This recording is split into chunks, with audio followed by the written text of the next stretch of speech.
Well, the cameras got smaller and smaller and better, and you didn't need the light. You know, light like you have now. And it's nice and cool in here. It was 100, 110 under the lights when I first started. 10 minutes, 15 minutes, and you either fainted or you got out of there.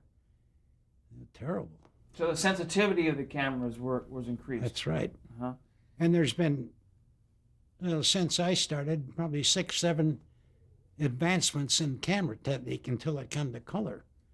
Then it started all over again. Tell us about color. What as far as when color was introduced, was Klaus Landsberg still alive? Oh yes. How was that introduced? And do you remember the first time you used a color television? Yeah, the camera. The cameras were bigger than that fireplace.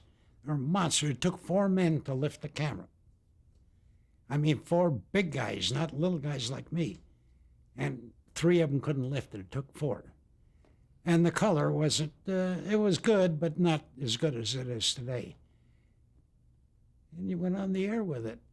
Now, we did all of the Angel baseball games down here. It was in Palm Springs for 3-4 years.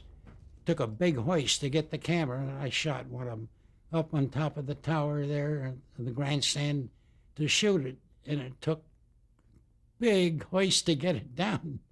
And the colors, you were constantly fiddling with the color to try to get true colors out of it. And monstrous, I mean big. Were they difficult to operate? No. Once you got them going, no heavier than that. You had a heavy head and a panning handle, and they were pretty smooth. I've shot many a baseball game down here. I'd say probably 100 baseball games down here. You just pan with the ball. They were very easy to shoot, but hard to set up. I would get on a camera for probably an hour before the game with the engineer in the truck down below to get the color to work right and get the camera to work right. I was going to ask you if did you have special training specifically for these color cameras? No. They just come out, we're going to start doing color, and these big RCA cameras come in, and you just got on them and start shooting. Oh, and I mean, they were big. Now, once KTLA was sold and this Gannett Corporation took over, they'd come down, and they were still doing the games.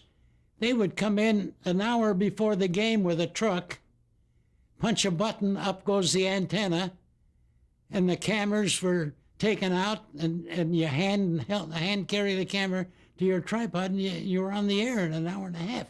We were there 2 days trying to get ready for a 1-day or 3-hour game. 2 days to lift the cameras and get them set and get all the equipment in place. We'd come out here 2 days ahead of time with all the equipment, 3-4 trucks and all of the heavy equipment to get it so we could shoot it. Today they do it in an hour and a half.